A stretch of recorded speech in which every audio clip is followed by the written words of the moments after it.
안녕하세요. 신곡 피해를 발표한 키스퍼입니다. 여러분은 지금 영화 씹어먹기를 듣고 계십니다. 영화 씹어먹기 제58회 영화는 스포트라이트입니다. 이 영화를 선정한 이유는 오늘 한세 씨가 안 계시고 PK 박성조 씨가 오늘 자리를 차지하실 거기 때문에 제가 그래서 일부러 골랐습니다. 차지하다뇨. 초대해 주시고선 차지하신 거죠. 차지한 건가요? 네. 예. 그래서 누굴 이겼나요? 한세 씨를 보내버렸죠. 한세 씨를 외국으로. 보내버렸나요? 근데 어디 가셨어요? 외국 갔어요. 아, 멀리 좋은데 네. 가셨어요. 영원히 못 떨어질지도 몰라요. 바라시는 것 같아요. 아니에요. 여튼간에 뭐 기자분이 오셨으니까 우리 이 영화에 대해서 정말 잘 이야기를 할 수 있을 것 같아요. 그리고 여러 가지 이야기를 더 추가적으로 할 수 있을 것 같은데 오늘은 간략한 줄거리 소개를 어느 분이 해주실 예정이신가요? 성조 씨가 해줄 겁니다. 그렇죠. 네. 아니요. 네, 아닌가요? 저는 다른 분이 해주시는 게 더 좋을 것 같아요. 네, 그럼 안나 씨가 아, 그래요? 아, 그러면 굉장히 따끈따끈하게 네. 막 보고 온 제가 언제 보셨는데요? 지금 보고 왔습니다. 사실 저도 어제 새벽 2시에 봤거든요. 그러니까 아, 그래요? 지금, 예, 네. 오늘 새벽 2시네요. 예. 그러시군요. 굉장히 졸려요. 그래서 지금. 상태가 좀 비슷한 것 같기도 하고. 예. 네. 네. 네, 그러면은 간략한 줄거리로 다시 넘어가자면 네, 예, 일단은 이게 실화를 바탕으로 한 거죠. 그쵸. 예, 그리고 지금 신문 이름이 뭐죠? 보스턴 글러브. 보스턴 글로브라는 신문사가 있는데 거기에 이제 스포트라이트라는 특종 팀이 있어요. 음. 근데 새로 보스턴 글로브 지사죠. 보스턴사의 편집장이 취임을 하게 됩니다. 네. 그러면서 이 회사가 잘 굴러가고 있나를 살펴보다가 한 가지 사건에 집중을 하게 돼요. 음. 그래서 이 사건에 대해서 왜 뭐 여타 특정한 조사가 없었는지 이렇게 넘어갔는지를 확인한 후에 특종팀에게 현재 하고 있는 업무를 일단 중단을 하고 이 사건을 파보자라고 얘기를 하면서 특종팀에서 이제 더 깊게 장황하게 크게 이 사건에 대해서 조사를 하게 되죠. 그리고 끝내는 신문에 이제 발간을 하게 됩니다. 네. 이게 간략한 줄거리라고 할 수 있겠습니다. 그렇군요. 마음에 드시나요? 여튼간에 저희는 앞부분을 들은 사람이 별로 없을 것 같아요. 여튼간에 그 중요한 사건이 났던 거는 성직자의 비리를 고발한 비리들 그쵸. 중에서 성추행을 고발한 사건인 건데 아동 성추행이죠. 그렇죠. 그렇죠. 성직자의 그쵸. 아동 성추행인데 이게 한 사람의 성직자의 문제가 아니라 그렇죠. 그 교회의 조직적인 어떤 은폐가 관리 있었다. 은폐가 있었다라는 거를 확인을 하고 음. 그 사실을 신문에 내는 음. 그 일을 다루고 있죠. 그렇죠. 근데 그게 미국 사회에서 특히 아동을 보호하는 그런 국가인데 거기다가 아동을 건드렸다고 하니까 정말 큰 사건이었을 것 같긴 해요. 이게 2002년도에 일어났던 사건이라고 하고, 그러니까 영화 보면은 이제 끝 부분에 자막으로 이제 처리가 되는데 당시 관련돼 있던 이제 사제와 수도사들이 한 480여 명, 한 500명 정도가 이제 그때 당시에 처벌을 받았고, 그다음에 그 영화에서 키맨의 역할을 갖고 있는 로우 추기경도 이제 그 보스턴시의 추기경은 해임, 그러니까 본인이 사퇴를 하셨어요. 하고 그럼에도 다른 불구하고 곳에 교회에서는 이제 로마에 있는 다른 직분으로 다시 재배치가 되었다라고 하고, 그러니까 다른 곳으로 예, 가죠. 당시 사건의 피해자인 분들이 한 1000여 명이 그때 나타났었다라고 하고, 그리고 실질적으로 그 이후에 뭐 동일한 사건이 일어났다 아니다 뭐 어떻다라는 내용은 없기는 한데 그렇죠. 예. 아마도 다시 얘기를 꺼내기는 좀 쉽지 않지 않았을까 싶기는 해요. 예. 그 뒤로도 많이 발생했을 것 같고요. 이건 우리나라에서도 충분히 가능한 일이라고 생각해요. 저는 이미 그런 거를 행하고 계신 분들 계시고. 그 부분도 이제 생각이 들기는 해서 봤었는데 뒤에 마찬가지로 그 해당 수도자들이 있던 국적 나라가 나와요. 나오죠. 리스트가. 근데 한국은 없더라고요. 예, 그래서 저도 유심히 봤거든요. 거기에 네. 한국도 있는지. 근데 네.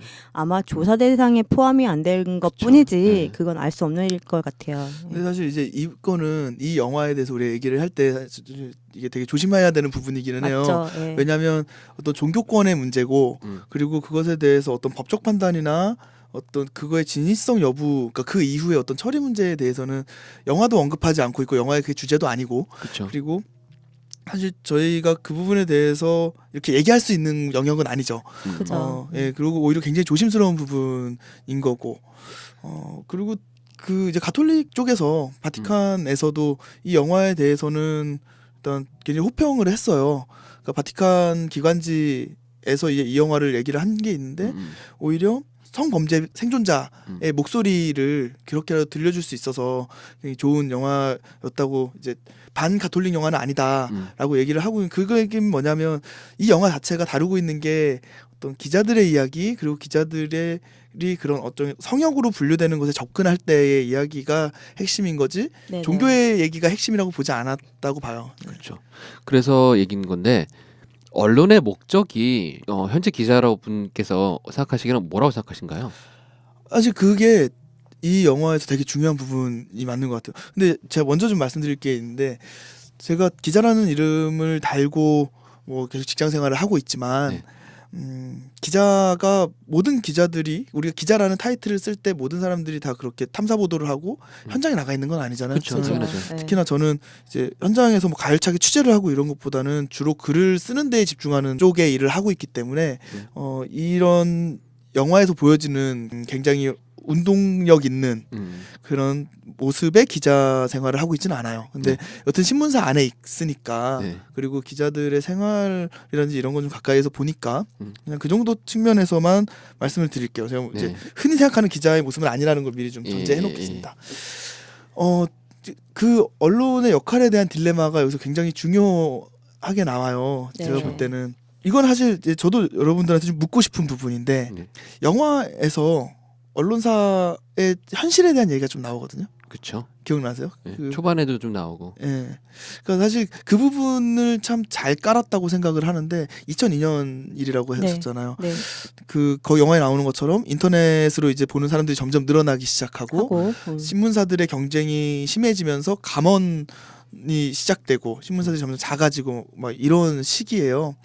그러면서 스포트라이트 팀 자체가 뭐 존폐 위기에 놓였는데. 예, 존폐 위기에 있는 거죠. 한 달 네네. 넘게 기사 하나를 위해서 뛰어야 된다라는 것 자체가 여기서 굉장히 큰 딜레마가 있는 건데 독자들한테 수익성 혹은 어떤 배포력을 가지고 가는 언론사가 좋은 언론사인가 아니면 지금 이 스포트라이트 팀에서 했었던 것처럼 굉장히 깊게 끝까지 가봐서 하나의 기사를 건져내는 것이 좋은 언론의 방향인가 부터 일단 시작을 해야 될 것 같아요. 이 부분은 어떻게 생각하세요? 저 같은 경우 먼저 말씀을 드리자면 두 가지 다 양면성이 있다고 생각하긴 해요. 둘 다 뭐 하나는 나쁘다, 하나는 뭐 이렇게 그러다 뭐 이렇게 말할 수가 없기는 한데 스포트라이트 팀이라는 팀 구성상 매일 좋은 기사를 낸다기보다 하나의 주제를 잡고 들어가서 언제가 됐든지 간에 그거에 대해서 좀 잘 알려주는 정말 집중 조명이잖아요. 스포트라이트라 우리나라 말로 표현하면 집중 조명을 할 수 있는 그런 거를 써주는 게 좋은 팀인 거고 일반적으로 매일 구독자들을 끌어올 수 있는 거는 다른 부서에서 하는 게 맞지 않나라는 생각이 들거든요. 그래서 영화 속에서 스포트라이트 팀이었으니까 한 달이 걸리든 두 달이 걸리든 뭐 장기가 10년이 걸리든 간에 정말 제대로 된 이야기를 해주는 게 전 맞는 거라고 보거든요. 저도 비슷한 생각인데 그 단발성으로 스피디하게 전달해야 될 정보가 있고 정말 이게 그 기승전결이 맞는지 취합을 해가지고 제대로 된 이야기를 만들어서 내보내야 될 정보가 있다라고 생각을 하거든요. 그래서 그냥 말씀하신 것처럼 그 기자라고 해서 다 똑같은 패턴으로 일을 하는 건 아니잖아요. 그래서 각각의 분야에 맞춰서 일을 하는 게 그래서 빨리빨리 나오는 기사도 있어야 되고 이게 오랫도록 좀 조사가 잘 돼서 나와야 되는 기사도 있어야 된다고 생각을 해요. 그리고 이제 사람들이 되게 흥미롭게 볼 수 있는 뭐 연예 가십거리 기사도 필요한 거고 그리고 이 스포트라이트 팀이 이제 제공을 했던 것처럼 정말 정치 사회 전반적인 분야에서 꼭 필요한 내용을 그 국민들에게 알 권리를 전달하는 그런 기사도 있어야 된다라고 생각을 하거든요. 그렇죠. 저도 그 두 가지가 뭐가 우열이다라는 건 아닌 것 같아요. 다만 이제 어떤 시장 상황이라든지 네. 언론이 사실 기술적 그런 독자들이 원하는 기술적 배경을 사실 따라가기가 굉장히 벅찬 것도 사실이거든요. 그렇죠. 그런 환경 안에서 이제 이런 거를 좀 생각을 해야 스포트라이트 팀이라는 그 팀 자체가 얼마나 이제 절박한 상황에서 움직여졌느냐에 대한 네네네. 얘기를 할 수 있을 것 같아요. 그런 팀 분명히 필요하죠. 그리고 네. 이거는 저도 저희 지금 이거 들으시는 분들이 아마 스포트라이트 영화를 보셨으면 네. 역시 우리나라 기레기들이랑은 레벨이 달라. 달라. 우리 천조국의 기자 형님들은 다르다 뭐 이렇게 생각하실 수도 있는데 우리나라에도 그거보다 더 가열차게 뛰는 기자들 굉장히 많습니다. 많죠. 그리고 그럼요. 네. 저는 굉장히 안타까운 게 그래요. 사실 우리나라가 포털이 편집해주는 기사를 보기 시작한 지 꽤 됐어요. 그러면서 그렇죠. 언론사들도 네. 거기에 초점을 맞추는 게 사실이고. 근데 거기에서 나오는 기사들을 보고 기자들을 판단하지 않았으면 좋겠어요. 이거는 저도 되게 당당하게 난 좋은 기자다라고 말할 수 없는 입장이고 훨씬 정말 목숨 걸고 뛰는 선배들 후배들이 많이 있는 입장에서 뭐 제가 잘났다고 대변할 수 있는 부분은 아니지만 하지만 독자들도 단순히 그 모습들을 보고 기레기라고 퉁쳐서 저 동네는 저런데 우리는 이래라고 말하지 않았으면 좋겠고 실제로 스포트라이트 팀에서 마지막에 보면 이거를 웹에 같이 올리고 웹에 링크를 뭐 신문에 달아주자 이런 얘기들이 나오는데 그 정도로 길게 들어가는 기사 그 정도로 깊이 있게 취재를 한 기사는 지면이 어울리는 건 사실이에요.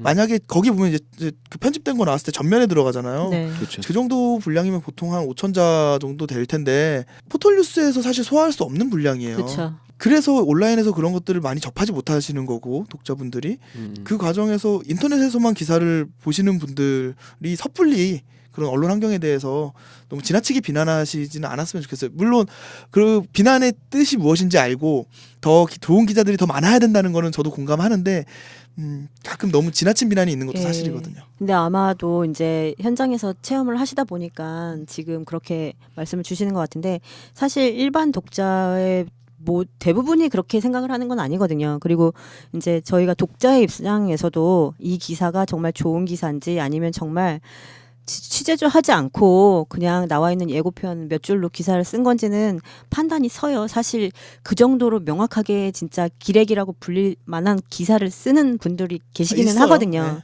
그리고 그게 말씀하신 것처럼 인터넷의 보급과 더불어서 조금 심해진 것도 사실인 것 같아요. 근데 그런 것들을 아예 이제 분류하지 못하고 구분하지 못하고 이제 무조건 우리나라 기자들 다 그렇지 뭐 이렇게 얘기하는 건 아니거든요. 그리고 저도 이제 집안에 저희 삼촌이 기자 출신이세요. 그래가지고 맨날 취재하냐고 진짜 집에도 잘 못 들어오고 그런 거를 본 적이 있거든요. 그래서 이 기자분들이 되게 고생을 많이 하시는 걸 아는데 사실 이 영화를 보면서 조금 멋있다 이런 생각이 들기는 했어요. 그래서 저렇게 그러니까 어떤 분야든 마찬가지기는 한데 사실 본인의 분야에서 정말 정의롭게 열심히 일하는 사람은 뭘 하든 멋있잖아요. 뭐 한세 씨가 음악을 열심히 만드는 것도 멋있고 뭐 세이주 씨가 촬영을 열심히 하는 것도 멋있고 기자로서의 PK 성조 씨가 본인의 이야기를 하는 것도 상당히 멋있어요. 근데 영화상에서 그 스포트라이트 팀이 정말 본인의 신념을 가지고 이게 옳은 거니까 해야지 라면서 하면서 4명이 어쩜 그렇게 영화니까 그렇죠. 이견 없이 아름답게 똘똘 뭉쳐서 이거를 해내는지 되게 멋있다 이러면서 봤거든요. 네, 일단 거기까지는 사실 좀 뭔가 얘기를 하기 위한 네네. 변명이었고 네. 제 스스로 변명이자 서설이 좀 길었는데 저는 이 영화에서 사실 언론의 굉장히 재밌는 부분을 참 잘 캐치했다고 생각했어요. 뭐냐면 약간 뒤로 돌아가서 알파고 얘기를 잠깐 할게요. 예. AI가 갑자기 부각이 되고 나서 네. 로봇으로 혹은 인공지능으로 대체될 직업들에 대한 얘기가 굉장히 많아요. 그중에 기사가 있었죠. 대체될 직업의 상위에 기자를 포함시키는 곳이 있고 반대로 대체되기 어려운 곳에 기자를 포함시키는 곳도 있어요. 그렇죠. 분석하는 것에 따라서. 예. 근데 그 이유가 뭔지 굉장히 분명해 보이는 게 정보를 취합해서 사람들이 읽기 좋게 글을 쓰는 게 기자라면 대체될 확률이 높은 게 사실이에요. 패턴화하는 그럼 작업. 거의 1순위죠. 그렇죠. 그럼 거의 1순위죠. 사실 지금 로봇 저널리즘이 가장 많이 도입되고 있는 게 일기예보라든지 그 스포츠. 주식 관련된 거, 네. 그러니까 주식 등락폭 뭐 이런 그런 뉴스들, 증권 뉴스들, 그리고 스포츠 결과 보도하는 거, 네. 이런 것들은 정말 로봇 저널리즘이 빨리 도입될 거라고 봐요. 아니, 이미 쓰고 있어요. 그렇죠. 네. 근데 이 영화에서 굉장히 중요한 지점인데 언론사의 역할, 아까 말한 언론의 역할이라고 했을 때 기자가 속해져 있는 그 언론사에 따라할 수 없는 컴퓨터가 하기 어려울 거라고 보는 그 이유는 아젠다 세팅 문제 때문에 그래요. 그렇죠. 그러니까 우리가 자꾸 이걸 읽는데 그렇기 때문에 언론사가 필요한 거고 기자가 필요한 건데 이 스포트라이트 좋은 기자가 필요한 거고 좋은 언론사가 그쵸. 필요한 이유죠. 그렇죠. 이 스포트라이트에서 그걸 굉장히 잘 보여줘요. 그 어떤 것을 이야기해야 되느냐, 그 수많은 사실들 사이에서 굉장히 많은 팩트들 사이에서 어떤 것을 이야기하는 것이 옳으냐, 이거를 어떤 목적으로 하는 것이 옳으냐, 그리고 하물며 이것이 정말 다 사실이고 다 맞다고 하더라도 이것을 사람들한테 이슈로 띄우는 것이 정말 이 사회를 위해 옳은 일이냐. 그게 말씀하신 것처럼 저는 보면서 그 부분이 되게 무서웠거든요. 변호사를 찾아가서 얘기하잖아요. 내가 이걸 교회에 대한 얘기로 쓸 것인가 아니면 변호사들에 대한 얘기로 쓸 것인가 두 가지의 케이스가 있다라고 하는데 한 가지 사실을 놓고 비유를 할 때 사진에 찍힌 남자가 칼을 들고 있는 그런 흑백 사진이 있거든요. 뭐 유명한 예, 이미지 유명한 설명인데 이미지죠. 예, 예. 근데 이게 실제로 A의 케이스인지 B의 케이스인지는 언론에서 얘기를 해주는 대로 많은 독자들은 이해를 할 수밖에 없단 말이죠.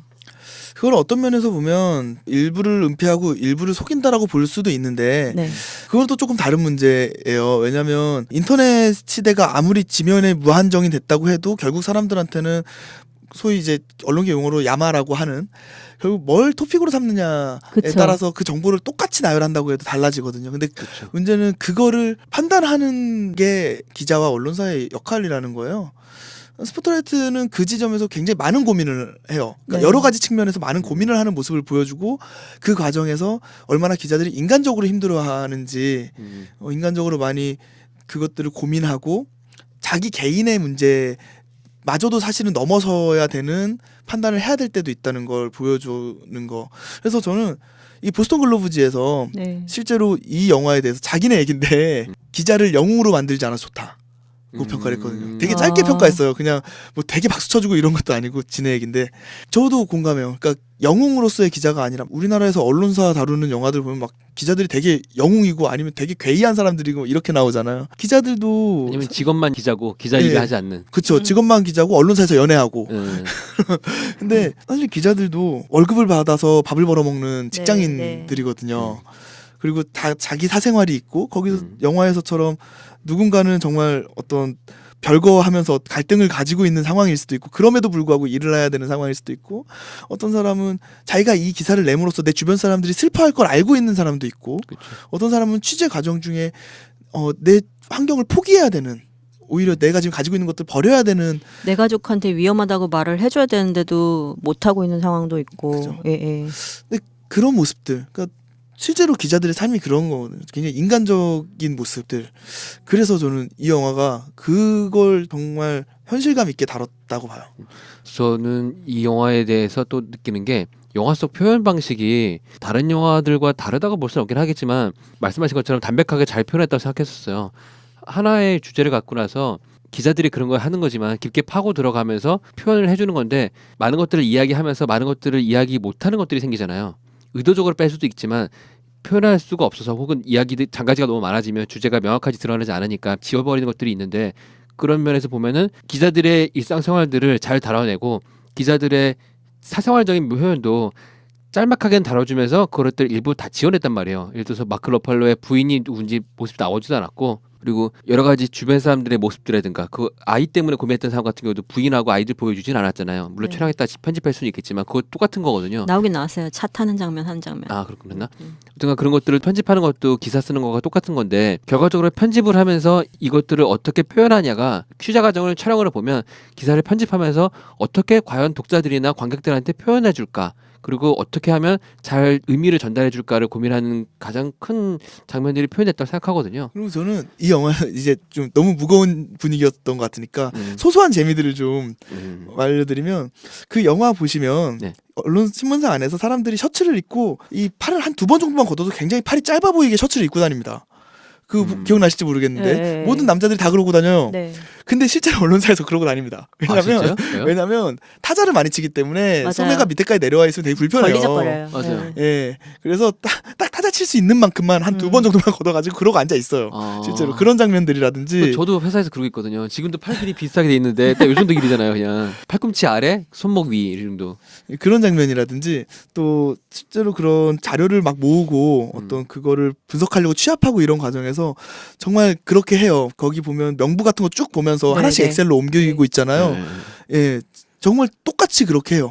자료들 이렇게 그 종이로 짠뜩 쌓아놓고 연필로 이렇게 하나씩 자대고 그어가면서 엑셀로 옮겨서 그 엑셀 공유해서 또 어떻게 분류해보고 이렇게 분류해보고 저렇게 분류해보고 하면서 의미를 찾는 그런 과정들이 나오는 걸 보면서 아 정말 언론사를 리얼하게 다루려고 되게 노력한다는 생각이 들었어요. 저는 궁금했던 것 중에 하나가 지하에 있는 서고 같은 데 있잖아요. 실제 그 신문사마다 다 그런 서고를 가지고 있나요? 제가 다녔던 곳들은 다 가지고 있었고요. 근데 지금은 사실 그 서고 형태에서 그렇게 네. 막 드르륵 열고 그러진 않아요. 지금은 다 아카이빙이 문서화돼 아카이빙이 있고. 되어 있기 때문에 그렇진 않은데 불과 저 처음 입사했을 때까지만 해도 자료를 관리하는 팀이 따로 있을 정도로 예, 그렇게 되어 있었어요. 보면은 어떤 자료를 찾아달라고 하니까 이상가요? 계속 이제 파일을 계속 찾아서 갖다 주잖아요. 근데 보면은 다 기사를 이렇게 스크랩해가지고 저희가 어렸을 때만 해도 기사 스크랩하는 막 숙제도 있고 이랬었거든요. 근데 보면은 그 작은 봉투가 되게 작길래 왜 이렇게 작지 그랬는데 스크랩된 그 딱 기사만 종류별로 이렇게 다 모아놨더라고요. 그래서 그런 것들을 실제로 신문사에서 관리를 하는지가 되게 궁금했거든요. 그 부분을 또 재밌게 보시는 거는 이렇게 해보시면 좋을 것 같아요. 거기 보면 필름으로 찾는 예. 자료가 있고 네. 스크랩되어 있는 걸 찾는 자료가 있어요. 네네 종이로. 그러니까 그 정말 말 그대로 기술의 변한 거예요. 예전에는 그렇게 모아놨다가 어느 순간부터 필름으로 넘어갔다가 지금 완전 데이터 형태로 되어 있거든요. 그렇죠. 그러니까 그게 뭐 지금은 완전 다들 디지털라이징을 해서 완전히 아카이빙이 되어 있는 곳들이 많은데 그때 2002년 정도면 아직 인터넷으로 완전히 넘어가기 전이었기 때문에 그런 그러면은 형태였을 것 같아요. 지금 DB화돼 있으면 지금은 본인이 그냥 다 찾을 수 있겠네요. 예, 찾으면 뭐 이렇게 나오죠. 꼭 부탁을 해서 자료를 받는 게 아니라. 예, 찾으면 나오는데 이 신문사들이 생각보다 컴퓨터와 관련된 것들이 잘 되어 있지 않아요. 예, 네네네. 예, 제가 뭐 회사 행위가 될 수도 있기 때문에 뭐라고 말을 못 하겠는데 예, 그게 뭐 신문사뿐이 아니라 우리가 일반적으로 생각하는 것보다 큰 회사들의 뭐 이렇게 데이터가 이렇게 막 체계적으로 착 정리돼 있다거나 이렇지 않더라고요. 그래서 막상 들어가서 이제 까보면 굉장히 당황스러운 케이스가 종종 있더라고요. 네. 제가 여기서 다시 또 구글바 얘기를 하면은 구글이 가장 목표로 삼는 게 그거잖아요. 전 세계에 있는 모든 정보를 정리화시켜서 고객들이든지 검색하는 사람들한테 보여주자는데 그래서 구글이 하는 것 중에 그거 있어요. 오래된 문서를 스캔을 떠서 기계가 알아서 글자를 다 변환을 하는데 그 중에 기계가 변환할 수 없는 글자들이 있거든요. 글자 폰트가 좀 이상하다든가 아니면 좀 이렇게 뭐가 묻어서 볼 수 없는 것들 그런 것들을 사람들이 글자를 쳐서 실제로 입력을 해주는 것들도 많이 있어요. 그래서 예, 자료를 디지털화 시키는 거를 더 원활하게 해주는 것들 중에 하나인데 여러분들이 뭐 사이트 가다 보면은 그런 거 치잖아요. 글자 치는 거 이거 뭐 자료를 받거나 아니면 글자를 뭐 쓰려고 하면은 이상하게 써 있는 뭐 글자 겹쳐 있는 것 중에서 숫자를 입력하세요 그런 게 있는데 그 중에 하나는 그런 것도 있거든요. 실제 고문서에 사진을 찍어놓은 거고 기계가 못 읽는 것들 그거를 어떻게 써주는지에 따라서 많이 입력해주는 거를 진짜 맞는 글자로 생각해서 문서화시키는 그런 기술도 있거든요. 네네. 어떻게 해서든지 구글과 연결시키는. 언론의 역할이라고 우리가 얘기하는 거를 완전히 지나가기 전에 조금 네. 더 첨언을 드리자면 디지털 시대가 되면서 사실 블로거들부터 시작해서 네. 1인 미디어도 굉장히 많이 발전하고 또 SNS가 정보를 더 많이 담아내고 있는 게 사실이에요. 그리고 신문사가 어려워진 이유는 이건 여기서부터 제 생각인데 신문사가 어려워진 건 단순히 사람들이 뭐 기사를 안 읽어서 아니면 신문에 돈을 내지 않아서 뭐 이렇게 얘기할 수는 없는 게 모든 원리는 그 재화를 구하기 어려울수록 가치가 높아지는 거잖아요. 그렇죠. 네. 그죠? 근데 언론의 가장 기본적인 상품은 정보란 말이에요. 네. 근데 이제 인터넷과 통신기기가 발달을 하니까 그 정보 접근성 자체가 너무 좋아진 거예요. 그렇죠. 그죠? 그러니까 옛날에 신문이나 방송이 처음 언론사로서 기능을 했을 때와는 완전히 다른 상황이 됐고 누구나 취득할 수 있는 이제는 누구나 접근 가능한 정보인데 그걸 돈 내고 살려는 사람이 당연히 없는 거죠. 뭐 좀 더 근본적으로 그런 부분이 있어요. 거기 하나 더 붙이자면 그런 게 또 있는 것 같아요. 그 영화대에서 나오는데 속도성도 있는 것 같아요. 그렇죠. SNS가 또 하나를 바꿔놨죠. 그러니까 이제는 정보 속보전 아까 말씀하신 것처럼 빨리 쳐서 올리는 것조차도 안 되는 거예요. 이제는 그러니까 그조차도 속도를 따라갈 수 없는 시대가 돼버린 거거든요. 그럼에도 불구하고 저는 스포트라이트라는 영화가 사제 성추행 사건을 추적하는 그 과정을 보여주면서 그럼에도 불구하고 왜 유력 언론사라는 것이 필요하냐에 그렇죠. 대한 걸 보여준 것 같아요. 그러니까 네. 중간에 저기 변호사를 취재하면서 그런 얘기 하잖아요. 뭐 예전에 어디 제보했는데 거기서 기사도 나왔다. 그런 얘기를 할 때 거기서 그런 얘기를 하죠. 그래서 거기는 싸울 만한 힘이 없다. 보스턴 글로브 정도 돼야 된다. 보스턴 글로브는 미국 3대 일간지 중에 하나거든요. 그러니까 결국은 영향력 싸움의 문제 그리고 신뢰도의 문제 아까 말한 것처럼 그렇게 인터넷에 돌아다니는 것들이 사실 확인 안 거치는 것들이 너무 많고 그러다 보니 최소한 지면에 인쇄로 박을 정도면 어느 정도의 신뢰도를 확보하는 수 있다는 거니까 물론 그게 이제 정상적인 절차를 통해서 발행된다는 전제하에요. 그런 부분에서 왜 언론사가 아직까지 있어야 되고 왜 전문적인 기자들이 아직까지 있어야 되느냐를 그런 측면에 좀 보여줬었다고 봐요. 그렇죠. 영화 속 재밌는 얘기를 잠깐 해주셨었는데 저는 영화를 보는 사람 입장에서 영화를 만든다는 게 영화를 보는 사람 입장에서 재밌었던 부분이 하나가 또 있었어요. 마크 로팔러 씨가 인터뷰를 한 사람을 자기가 선택하겠다고 하잖아요. 그 말한 것 자체가 재밌는 게 자기는 까칠한 성격 좋아해라고 말을 하거든요. 네. 그 이유가 마크 로팔러 씨가 헐크 역할을 했잖아요. 네. 그래서 우리 본인이 헐크 형님, 까칠한 성격의 역할을 이미 했기 때문에 그거를 맡겠다고 이렇게 한 게 아닐까라는 생각도 들긴 네. 들었었어요. 헐크 얘기가 나왔으니까 말인데 저 네. 영화 보면서 처음에 되게 이렇게 피식하고 네. 시작했는데 영화와 전혀 상관없이 음. 일단 배트맨 한 분 계시죠? 헐크 한 분 계시죠?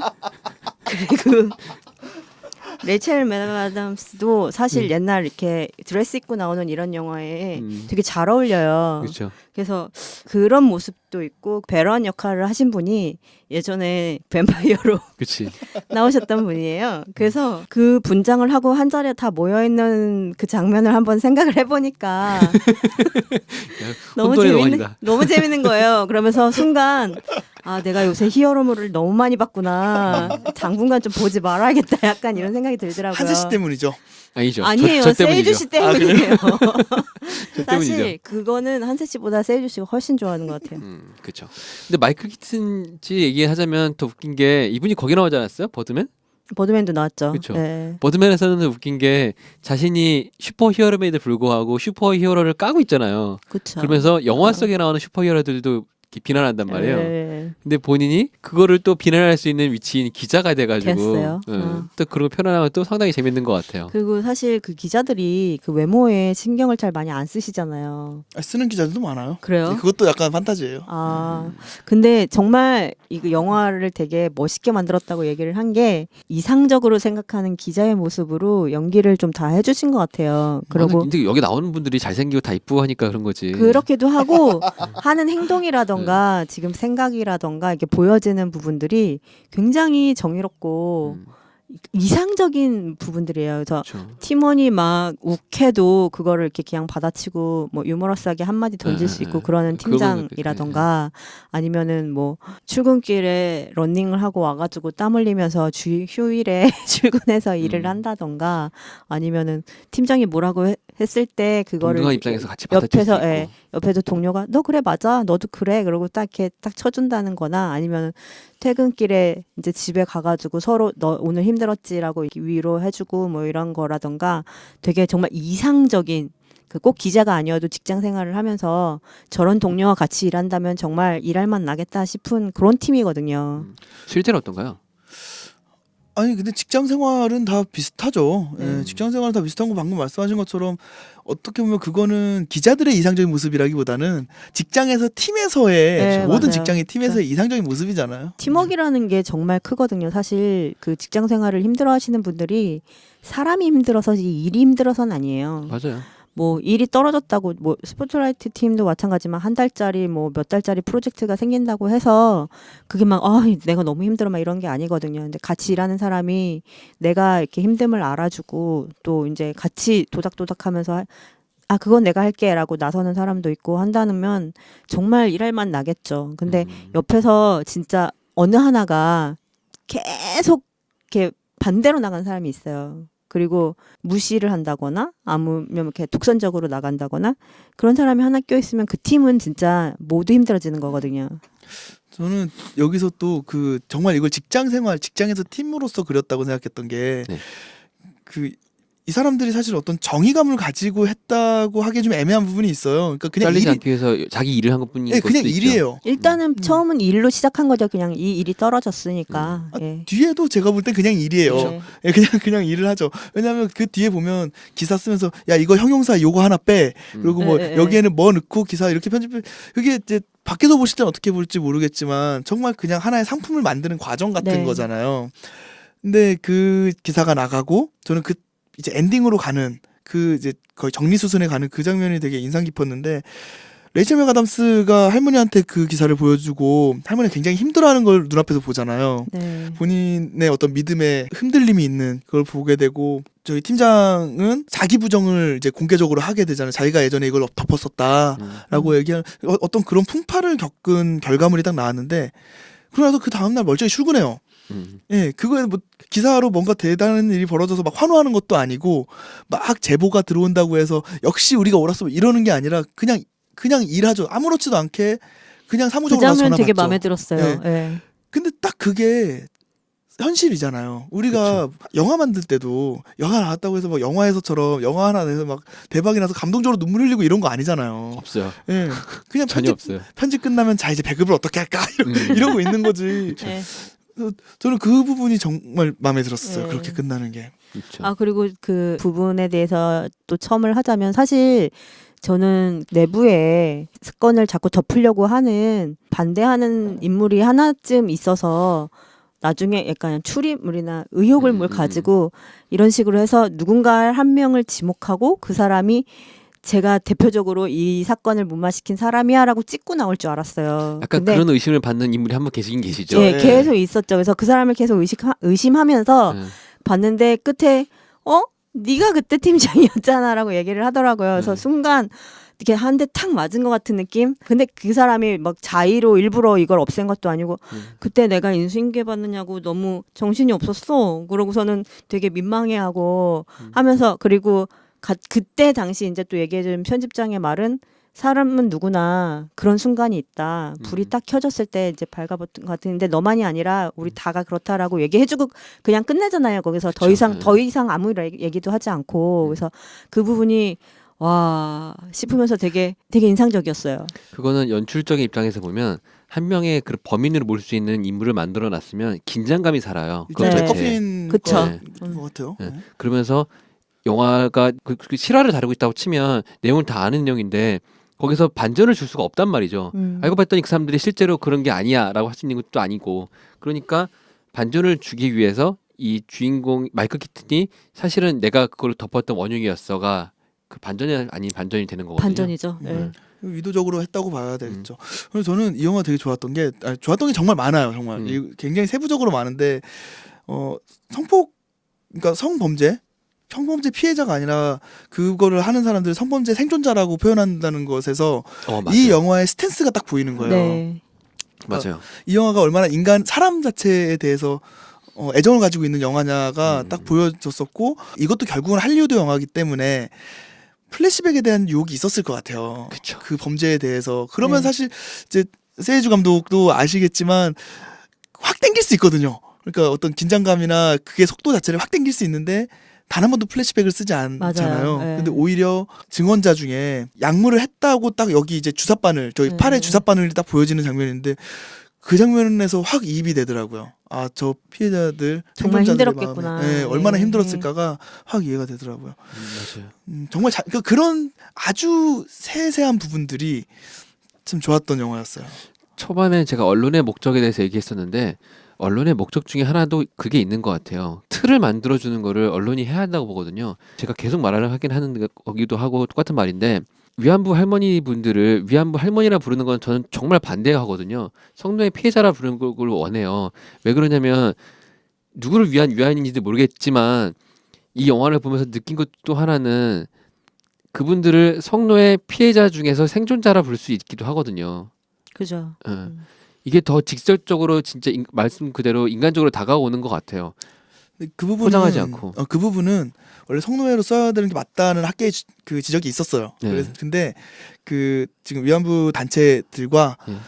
그 관련된 어떤 박물관들 그리고 이제 언론들 이런 데서 일종의 합의를 한 거예요. 왜냐하면 성노예라고 썼을 때 생기는 부정적 이미지가 아직은 우리나라에서 너무 크기 때문에 그 대신 위안부 일본군 위안부 정식 명칭은 위안부 할머니가 아니라 일본군 위안부인데 그 위에 쿼테이션을 붙이는 걸로, 그러니까 작은 따옴표를 붙이는 걸로 일본군 위안부라고 우리가 표현은 하지만 이거는 그렇게 해야 알아듣기 때문에 이렇게 말을 쓴다라는 표현인 거예요. 그러니까 그 작은 따옴표가 이게 정식 용어가 아니다는 뜻이거든요. 위안부에 붙어 있다는 얘기죠? 아니요, 통으로. 예, 네. 일본군 위안부라고 통으로 작은 따옴표가 붙어 있어요. 아, 통으로? 예, 아. 그러니까 그게 옳은 표현은 아니지만 이렇게 해야 알아듣기 때문에 쓴다라는 얘기죠. 사실 말씀하시는 것처럼 성노예가 맞아요. 그분들이 그 당시에는 근데 실질적으로 내가 그걸 당했다고 했을 때 성노예로서 어떠셨어요라고 질문을 받으면 할머니의 입장에서는 아마도 더 힘드실 거예요. 그렇긴 하겠죠. 네. 자, 이 얘기가 나온 김에 이게 언론의 고민들 중에 하나예요. 그러니까 영화에서도 그 장면이 잘 다뤄졌었는데 어떻게 쓰는 것이 정말 이 사회와 공동체를 위한 것이냐. 그리고 그 영화에서 계속 팀장이 고민하는 부분이잖아요. 그렇죠. 이거를 정말 어떤 감정적인 개인의 잘못을 밀고 갈 것이냐, 시스템 자체를 공격할 것이냐. 그리고 그걸 마지막에 내는 상황에서도 코멘트를 넣을 것이냐 말 것이냐. 그런 모든 부분들이 독자들이 최종적으로 받는 기사에는, 그리고 그게 어느 정도 좀 형식 갖춰진 언론사라면 모든 기사마다 그런 판단이 수없이 반복되고 있어요. 지금도. 그러겠죠. 예. 그래서 저는 영화가 아까 말한 것처럼 인간적인 기자의 모습을 많이 보여준다고 했잖아요. 그 부분, 예, 인간적인 고민을 하고 있는 그 상황도 참 많이 그려졌어서, 네, 되게 좋았었어요. 그 지금 계속 언론 얘기를 하고 있었어. 그런데 그 예전에 했던 영화에서 백윤식 씨가 했던 말이 있거든요. 표현을 어떻게 하는지에 따라서 그 대중은 받아들이는 바가 다르다. 그러면서 이제 내부자들. 네, 내부자들에서 단어 2개만 바꾸시다. 그쵸. 그게 지금 말한 거하고 좀 약간 일맥상통하는 맞아요. 것 그쵸. 같은데 네. 그게 또 어찌 보면 그 기자가 가지고 있는 권한이라고 해야 되나요? 그럴 것 그쵸. 같기도 해요. 사실 그래서 지금 물론 좋은 기자들도 많지만 우리가 그때도 이제 내부자들 때도 얘기를 했지만 이제 정치와 언론의 이제 결합 이 되게 문제가 됐었잖아요. 근데 이 영화상에서도 사실은 그 꼭 정치라고 보기는 못하겠지만 어쨌거나 교회권하고 정확히 말하면 정치라기보다 권력과 그렇죠. 언론의 권력과 조합이죠. 그러니까 권력이 어디까지 이거를 손을 뻗칠 수 있는지가 조금 보여졌던 것 같아요. 그렇죠. 영화상에서도 잘 나왔던 것 중 하나 그 있잖아요. 저 권력자이라 볼 수 있는데 그쪽에서 편집장은 떠나면 그만이지만 넌 네. 여기서 할 거 아니냐라는 식으로 계속 압박을 주는 거거든요. 우리가 실제 생활에서도 일반 기자들도 그런 걸 느낄 것 같아요. 자기가 정말 큰 사건을 어떻게 알게 됐고 제가 맡기로 했는데 혹은 강제로 맡아줬는데 이거를 어떻게 하냐에 따라서 자기가 보장된 승진의 길을 오를 수 있기도 하고 아니면 사람들한테 경각심을 주기도 하면서 순간적으로 잊혀지고 자기는 영원히 버려지는 사람이 될 수도 있는 거기도 하고. 그러니까 언론 권력은 끊임없이 비판받는 게 맞아요. 그러니까 말씀하신 것처럼. 그리고 우리나라에는 정말 비판받아야 될 언론도 많아요. 그러니까 제가 이렇게 얘기하면서 뭔가 언론에 대한 변론을 해주는 것 같아서 얘기한 건데 잘못된 기자나 잘못된 언론사 없다는 얘기가 아닙니다. 굉장히 많고요. 그것까지는 인정합니다, 당연히. 네. 근데 저는 이 영화에서 또 되게 중요한, 되게 인상 깊었던 대사가 그거였어요. 아이를 키우는 것도 마을 전체의 책임이고 아이가 맞아요. 폭력을 학대당하는 것도 마을 전체의 책임이다. 그걸 묵인하는 것도 마을이다. 예. 근데 이 마을이라고 표현되는 거기서 그런 그 공동체에서의 네. 역할 네. 정말 중요하게 다뤄지더라고요. 근데 제가 영화를 보면서 조금 놀랐던 게 보스턴이 그렇게 작은 단위인가라는 생각이 들었어요. 사실 보스턴 하면 제가 생각하기에는 굉장히 큰 도시잖아요.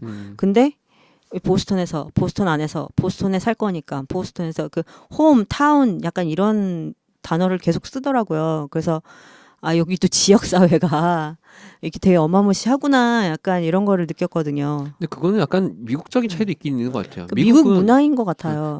그렇죠. 그것도 있긴 한데 미국 같은 경우는 더 특이한 게 뭐냐면 미국은 출신을 굉장히 따지잖아요. 네, 그래서 근데 너 어디서 왔어 네, 이런 거에 그게 왜 대해서. 그러냐면 우리도 출신 따지긴 하잖아요. 뭐 지역 감정 때문에 따진 것도 있긴 하지만 미국 같은 경우는 특이한 게 이게 있어요. 미국은 연방 국가예요. 맞아. 네. 미국이 하나의 국가가 아니고 각 주마다가 하나의 나라인 거고 네. 거기 법이 다 따로 있고 그거를 다룰 수 있는 FBI 같은 연방 그런 경찰이 있고 법이 따로 있는 거거든요. 그러니까 그거 내에서 보스턴 시내에서 그걸 자기네끼리 잘 뭉치는 거는 국가 단위로 뭉친 거거든요. 그런 차이도 있는 것 같아요. 그렇죠. 예, 연방 국가이기 때문에 그 어떤 지역 명에 대해서 계속 강조하는 부분도 있긴 있어요. 예. 그렇죠.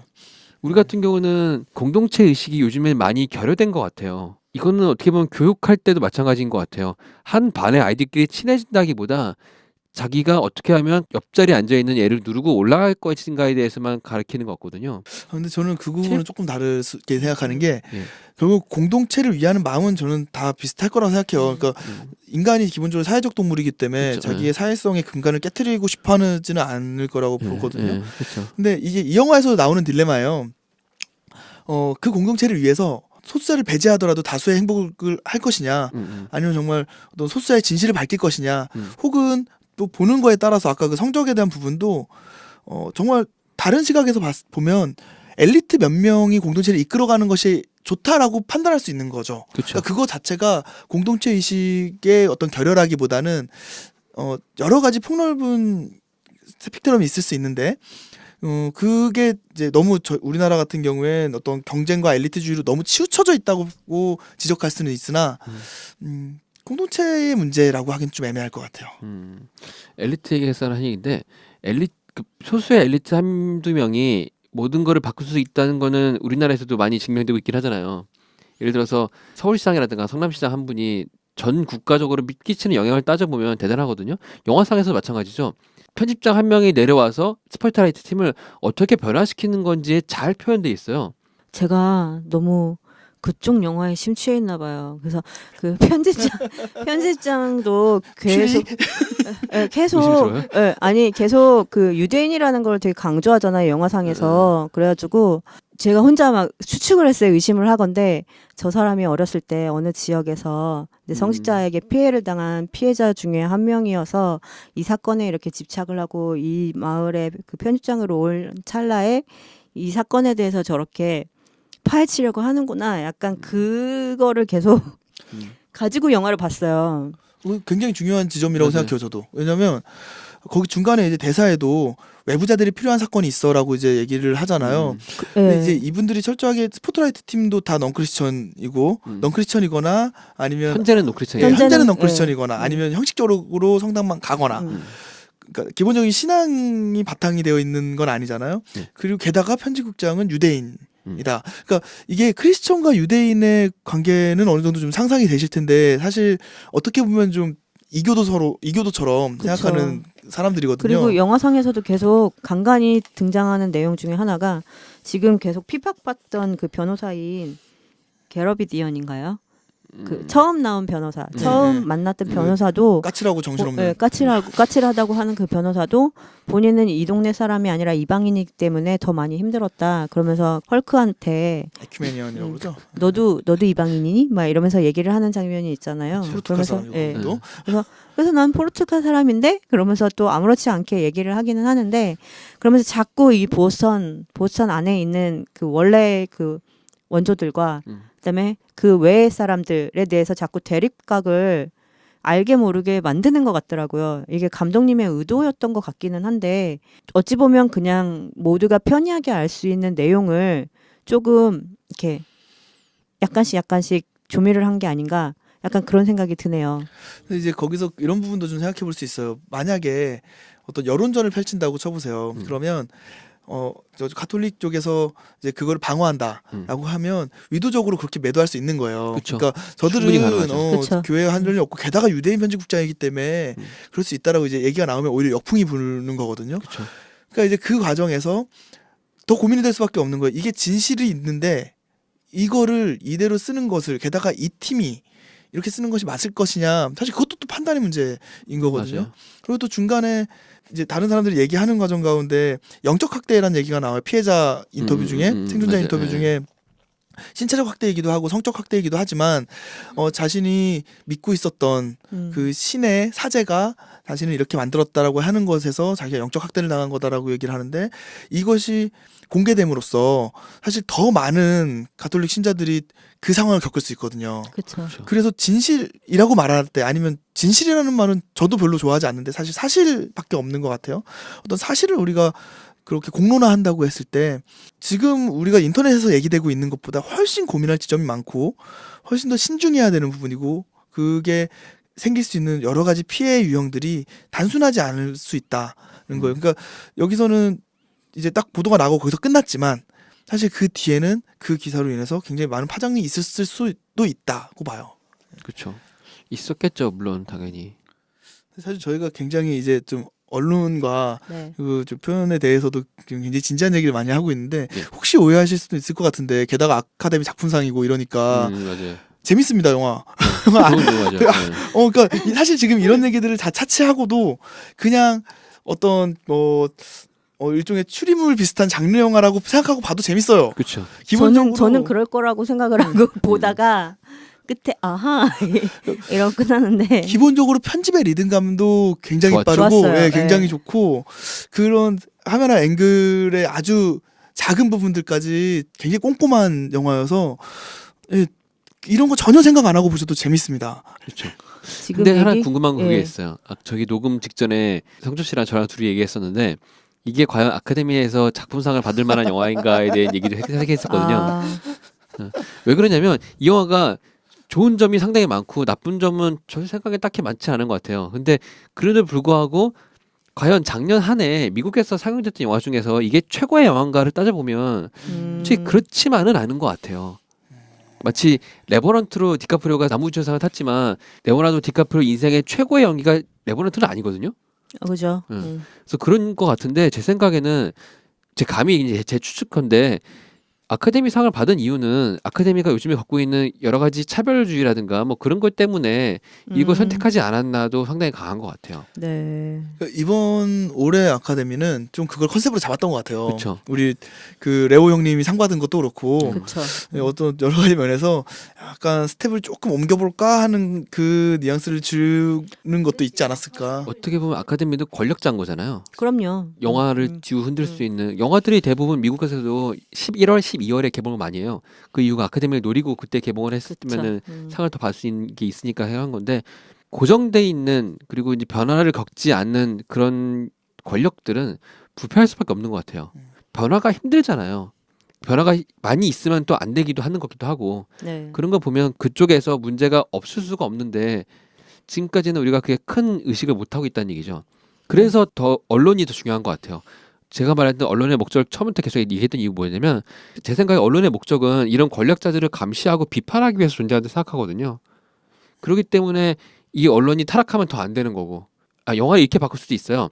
이 팀들이 원래 이거를 조사하고 있었고 편집자 한 명이 와서 이거를 못하게 막는 내용으로도 할 수 있거든요. 물론 실화와 많이 달라지긴 하겠지만 그렇게 보면은 처음에 말씀드렸던 것처럼 엘리트 한두 명이 세상을 좋게 바꿀 수도 있지만 나쁘게 바꾸는 거에 대한 반증도 될 수 있는 거거든요. 네. 그래서 저는 이 영화가 영화 외적으로도 끼치는 영향이라든가 좋은 주제를 많이 줬다고 생각을 해요. 이걸 네. 통해서 어떻게 보면 언론사를 독자들이 한번 다시 볼 수 있는 계기도 됐으면 좋겠어요. 그러니까 정말 그 역할을 하고 있는 매체들을 더 응원해주고 또 앞세워서 대중 독자들과 함께 싸워나갈 수 있는 그런 언론사를 또 밀어주고 그럴 수 있는 계기가 되면 더 좋지 않을까 그렇죠. 생각합니다. 기자들을 모두 기레이라고 비판하면서 몰아낼 게 아니고 그 중에서도 잘하는 사람들을 칭찬해주고 힘을 돋궈주면서 뭐 후원까지는 아니더라도 얘기를 해주면 그분들이 더 열심히 일을 할 테고 그러다 보면 나머지 떨어지는 사람들은 알아서 도태될 거고 좋은 사람들은 그러니까 중간에 있는 사람들은 그 사람들 본받아서 열심히 하지 않을까 라는 생각이 들죠.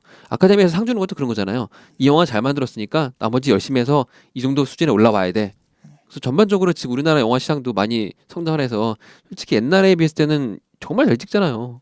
그렇죠. 근데 그런 건 있어요. 저는 이 영화를 보면서 우리나라라면 사실 이렇게는 못 만들지 않았을까. 그런 거 있죠. 그러니까 사실 우리나라에도 그런 정말 전설적인 특종들이 꽤 있거든요. 그렇죠. 많죠. 근데 이 영화를 보시면 정말 직장인들 얘기예요. 어쩌면 약간 미생 느낌도 나요. 그렇죠. 예, 그 중간에 911 껴가지고 하고 있던 프로젝트 막 욕 먹으면서 다 미루고 하는 장면들 네, 보면서 네. 진짜 그냥 직장인들이잖아요, 정말 그런 그쵸. 거 보면. 근데 이거를 간 우리나라 제작사들 좀 특정 회사 언급하기는 좀 그렇습니다만 가지고 있는 그 회사, 예, 그 스타일로 만들면 랑첸 특종기가 되겠죠. 그렇죠. 그렇죠. 그래서 저렇게 정말 현실적이고 그 감각 위에서 딱히 어떤 큰 반전이나 자극적인 요소 없이 끌고 네. 갈 수 있는 저 영화를 저렇게 만들 수 있는 그 환경이 굉장히 부럽더라고요. 그렇죠. 영화를 보면서 진짜 되게 뭐랄까 그냥 내가 내 생각을 가지고 영화를 보면서도 그냥 거스름 없이 쭉 끝까지 갔던 것 같아요. 그만큼 섬세하게 이 컷을 만들 때 많은 생각을 하고 붙이셨지 않을까 싶은 생각이 들어요. 네. 언론에 하는 일 중에 하나가 그게 있죠. 목적성을 글이라든가 영상으로서 표현을 하면서 그쪽으로 몰고 가는 힘도 있어요. 우리가 기본적으로 아동 성폭행이 잘못됐다는 거를 인식하고 있지만 네. 다르게 생각하고 있지만 그렇게 크게 인식하지 못하는 뭐 문화 있거나 그런 사람들이 하더라도 이 영화를 보면 저게 저렇게 심각하게 잘못된 건가? 라는 생각이 들 수 있단 말이에요. 네. 기자들도 기사들을 쓰면서 특정 상황에 대해서 이거 나쁜 면도 있다, 혹은 좋은 면도 있다 이렇게 보여주는 게 아니고 정말 한쪽으로 몰아가시는 분들 계세요.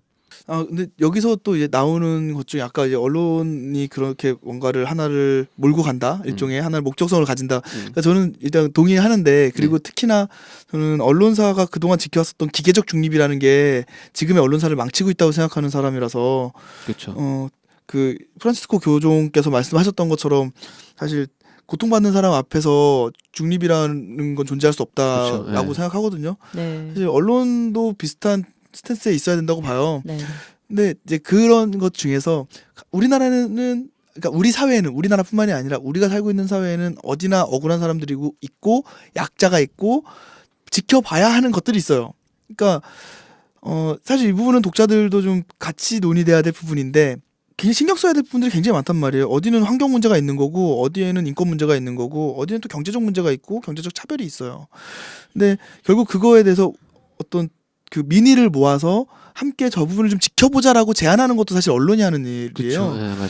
근데 이제 이거를 독자들이 너무 언론에 대해서, 특히 우리나라 같은 경우에 언론에 너무 비판적으로만 자꾸 보다 보니까 이거를 얘기하면 야, 딴 데 이것도 신경 써야지 말고 이걸 얘기하면 이것도 신경 써야지, 이러는 경우들이 있거든요. 내부자들에서 뭐 어차피 대중은 뭐 걔 돼지입니다 뭐 이렇게 몰고 가서 뜯고 이렇게 조용해진다고 하는데, 그게 우리나라에서 또 뭐 어떤 냄비 근성이라고 표현하기도 하고요. 근데 그거 굳이 우리나라뿐만이 아니라 어디 다 있어요. 다 그래요. 그렇죠. 네. 그리고 그 다 그런데 그렇게 몰려가는 그거를 방향을 제시하는 그 판단, 그래서 언론이 중요한 거죠. 이번 그렇죠. 스포트라이트에서도 그거 몰랐겠어요. 다 알잖아요. 거기 보면 다 단체들도 있고 개인들은 다 싸우고 있었잖아요. 예, 이 그러니까요. 싸움을 보여줌으로써 같이 싸우자고 제안하는 것뿐이지. 예, 그렇죠. 예. 영화에서도 굳이 이거를 한 이유도 그런 거죠. 언론사가 똑같은 거예요. 영화도 하나의 주제를 사람들한테 보여주는 거기 때문에 극화시켜서 보여주는 건 차이지, 언론사와 별다른 차이는 없다고 생각해요. 제가 보기도. 네, 그래서 여러분은 다시 한번 이 영화를 정리해 주시길 부탁드립니다. 영화를 보고 맛있었던 부분, 맛없던 부분을 다시 한번 말씀해 주시고요. 이 메뉴를 추천할지 안 할지 한 줄 평 별점을 부탁드리겠습니다. 글쎄요, 지금 뭐 제가 이걸 별점을 얘기하는 거 아니, 자체가 그 개인적인 표현인 웃긴 것 뿐이니까요. 일인데. 예. 예, 저는 4.5 어. 드릴게요. 뭐 근데 제가 이렇게 나왔던 녹음들 다 들어보시면 아시겠지만 저는 항상 예. 모든 영화 다 재밌어요. 장점을 찾아서 보시죠. 후하죠. 네. 그렇다기보다는 그냥 영화가 난 다 좋아. 그냥, 예, 당연히 추천하고요. 네. 예, 저는 당연히 추천하고, 혹시 못 보신 분이 있으면 오히려 찾아서 보시라고 권해드리고 싶을 만큼 추천하고요. 맛있었던 부분? 일단 맛없었던 부분부터 먼저 말씀드리면, 맛있었던 부분은 워낙 많기 때문에, 그리고 지금까지 얘기 워낙 많이 했고, 맛없던 부분, 레이첼 맥아담스가 기자 치고 너무 예뻐서 집중하기 어려웠다. 굳이 말한다면, 네, 그런 정도. 그분 실제로는 이렇게 이쁜 기자를 본 적이 없나 봐요. 아니요, 근데 있어요. 기자들 네. 중에 실제로 예쁜 분들 많으시더라고요. 많이, 많이 네. 계십니다. 예. 그 회사에서 집중이 안 되시나요? 기사 쓰는데? 뭐 딴 사람 볼 일 없고, 저는 저희 아내를 사랑하기 때문에 아, 그렇군요. 아, 네, 죄송합니다. 굳이. 아, 예. 굳이 뭐 딴 사람 이쁘든 말든 알게 뭐야. 그렇죠. 예. 다만 이제 그런 건 있어요. 아까 안나 씨가 말씀하신 것처럼 종교에 대해서 기본적으로 이제 우리나라가, 특히나 우리 사회가 종교들이 제 역할을 좀 못하는 부분들이 있다 보니까 기본적으로 종교에 좀 거부감을 가지신 분들이 많이 계시잖아요. 근데 이게 이제 미국의 상황이 아니라 우리 관객의 입장에서 봤을 때, 혹시나 기본적으로 종교 자체에 대해서 좀 꺼리껴 하시고 좀 싫어하시는 분들 입장에서는 그 종교 혐오를 더 강화하는 상황이 될 수도 있겠다. 그렇죠. 아, 그런 씁쓸함이 남았고, 근데 뭐 현실이니까 그거를 굳이 영화의 탓이라고 돌리고 싶진 않고요. 맛있었던 부분은 아까 뭐 언론에 이런 얘기 다 빼고요. 굉장히 디테일한 편집. 예, 굉장히 디테일한 편집. 그렇죠. 아주 스쳐 지나가는 장면까지도 그 메시지랑 굉장히 잘 붙는 미장센들. 그러니까 영화를 좀 공부하신 분들이라면 그런 걸 찾으면서 보시는 재미도 참 쏠쏠할 거라고 생각해요. 한주평은 사실 제가 써왔거든요. 예. 근데 아까 세이주 감독이 비슷한 얘기를 해가지고 깜짝 놀랐어요. 식었어. 뭔가요? 예. 영화와 언론의 공통점. 어. 무엇을 스포트라이트로 비출 것이냐를 결정하는 문제. 제가 말해서 퇴색된 게 아니고 더 잘 와닿는 좋은 얘기가 쓴 것 같은데요. 어떻게 보셨나요? 예, 저는 잘 봤고요. 네. 일단은 아까 얘기한 것처럼 사실 이게 종교를 다룬 문제라서 사실 조금 먹먹하게 시작을 하기는 했어요. 그리고 말씀하셨다시피 알고 있는 그 문제에 대한 걸 다시 한번 지적하는 부분이라 그 부분이 또 좀 뜨끔했고 영화에서 보여주는 신문사의 모습에 약간은 조금 동경하던 모습을 본 것 같아서 조금 만족스러운 부분이 있어요. 진짜 저 팀에서 같이 일을 하면 정말 재밌겠구나 생각을 좀 했고요. 그리고 보여지는 그 영화에 출연한 그 주인공들이 꽤 많잖아요. 근데 그 주인공들뿐만 아니라 증언을 하러 나오는 그 조연들 정말 잠깐 나오는 조연들까지도 사실 굉장히 캐스팅을 잘하신 것 같아요. 예, 어렸을 때 정말 성당에 되게 열심히 다닌 소년일 법한 그런 조역들, 그다음에 뭐 변호사 굉장히 잘 어울리는 분들이 캐스팅이 많이 잘 됐다라는 생각을 했고 물론 기자실에 아까 성조 씨가 얘기한 것처럼 그렇게 다 멋있는 분들만 계시지는 않겠지만 멋있는 분들도 되게 많이 계세요. 네, 멋있고 예쁜 분들 많이 계십니다. 제가 알고 있는 기자분들도 몇 되거든요. 그래서 그런 것들이 굉장히 맛있었던 것 같고요. 그리고 맛이 없었던 부분은 그러다 보니까 등장인물이 굉장히 많아요. 그래서 대화 중에 이름이 되게 많이 나오거든요. 그렇죠. 그래서 누구랑 뭘 했어? 뭐는 누구는 어떻대? 그래서 그 사람은 언제 만나기로 했어? 막 얘기를 하는데 아 저게 누구지? 막 이러면서 저 사람 저 이름 근데 또 이름이 막 벤 뭐 로비 이렇게 쉬운 이름만 있는 게 아니라 그 변호사 이름만 해도 게러비디언이잖아요. 네, 어렵죠. 그래서 게러비디언 아까 그 변호사를 말하는 건가? 막 이러면서 굉장히 진짜 긴장하면서 그 부분을 앞부분을 봤어요. 근데 뒷부분으로 가면 이제 계속 나왔던 분들이 나와서 다행히도 친절하게 끝에 이름도 한 번씩 불러주시고 그런 부분들이 약간은 좀 힘들지 않았나. 그리고 되게 쉬운 이름이 별로 없더라고요. 그렇죠. 그리고 다들 이렇게 성까지 같이 처음에는 불러가지고 길어요. 그래가지고 그래서 그런 부분들이 조금 힘들었고요. 그리고 나머지는 진짜 뭐 그 영상이라던가 아니면 흐름이라던가 뭐 표현하는 거라던가 다 사실은 영화를 보면서 되게 좋았던 점이 많아가지고 얘기가 길어질 것 같기는 한데 요 정도로만 얘기를 해도 아마 청취자분들이 봐야겠구나라는 생각이 드실 것 같아요. 저는 그래서 4점으로 평점은 생각을 하고요. 그리고 당연히 추천이고요. 진짜로 꼭 한 번씩 보시면 좋을 영화 같고 사실 종교의 그 부패한 부분을 다루고는 있지만 아마 종교를 가지신 분들이 더 많이 와닿는 게 있지 않을까 싶어요. 그렇군요. 저도 크리스천이거든요. 네. 근데 저는 이제 프로테스탄트죠. 게다가 감리교도인데 거기 나오는 영적 학대. 네, 영적 학대 굉장히 충격적이었어요. 저는 우리나라에서 개신교인으로 산다는 거는요. 하루하루 매일매일 그 신앙을 시험당하는 그런 삶을 살고 있습니다. 그렇죠. 저보다 더 심하실 것 같아요. 네. 그렇죠. 그러네요. 저는 약간 제 말 하기 전에 영화 보면서 이름 때문에 어려웠다고 하셨잖아요. 네. 저는 그걸 절실하게 느낀 게 많은 분들이 이 영화에서 느낀 게 아니고 많은 분들이 되게 좋다고 생각하는 영화 대부에서 저는 그런 걸 느꼈어요. 심지어 저 옛날에 어떻게 봤냐면 영화를 봐도 무슨 내용인지 하나도 모르겠는 거예요. 그래가지고 다시 보면서 사람 이름을 적었어요. 종에다가. 저 고백하자면 제가 지금 보고 막 왔다 그랬잖아요. 근데 녹음을 해야 되니까 이게 너무 모르면 안 되잖아요. 공부할 시간이 없는 거예요. 제가 어제 너무 바빠가지고. 그래서 진짜 옆에 메모장 두고 볼펜 들고 펜? 로비?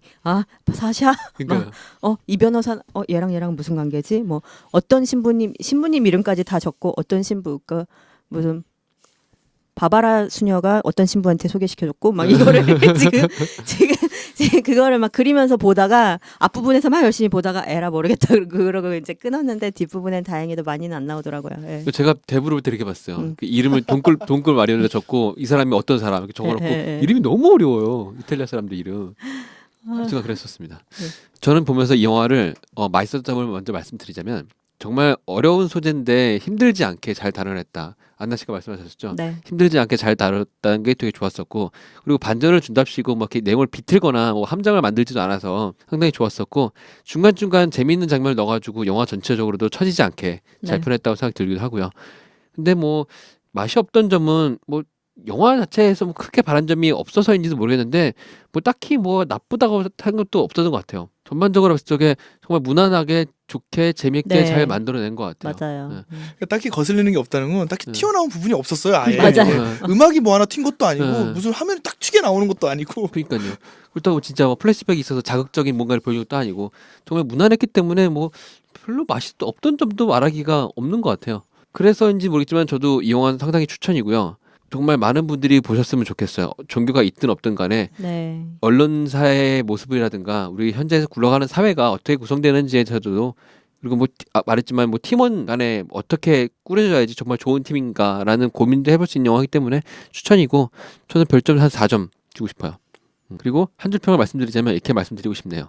기자들이여 자부심을 가집시다. 아 그러고 보니까 제가 한줄평 했나요? 아, 그럼 한 줄 평 안 하셨군요. 안 했어요. 제가 여담이 너무 길어서 사실 제가 맨날 세주 감독님한테 혼나거든요. 이게 뒷부분에 얘기할 때 너무 길게 얘기한다고 좀 짧게 얘기하라고. 여러분이 드신 거는 반의 반도 안 돼요. 제가 다 잘라내고 있어요. 근데 사실 이게 정말 영화를 보면서의 여운이 남아서 얘기를 하고 정리를 하는데도 끝부분에 얘기를 할 때면 또 아쉬움이 남아서 계속 얘기를 하게 돼요. 한 줄 평 그래서 부탁드립니다. 한줄평은 되게 그 고민을 많이 해봤는데 너무 식상한 것 같아가지고요. 네. 그래도 언론이 살아있는 이상적인 세상을 꿈꾼다라고 이제 짧게 끝낼게요. 그렇군요. 언론의 목적은 무엇일까요? 스포트라이트에 나오는 이 팀처럼 언론은 권력자를 감시하고 비판하기 위해 존재합니다. 언론이 감시를 못하면 어떻게 될까요? 권력은 부패하고 약자들은 죽어나가 결국엔 공멸할 겁니다. 그럼 공멸을 막기 위해 언론에 기대지 말고 우리가 해야 할 방법은 없을까요? 다음 주 영화는 조슈아 마이클 스톤 감독님의 2008년작 스윙보트입니다. 국년에 2012년에 개봉했었죠. 이것은 투표하는 영화입니다. 네, 투표하는 영화죠. 네. 투표의 의미를 아주 재밌게 그렇죠. 코미디하게. 여러분들 이 영화를 보시고 나서 누구를 찍든 간에 투표를 꼭 하셨으면 좋겠습니다. 네. 다음 주에 뵙겠습니다. 저는 다음 주 없어요. 아 그렇군요. 다음 주에 그러면 한세 씨와 같이 다시 돌아오도록 하겠습니다.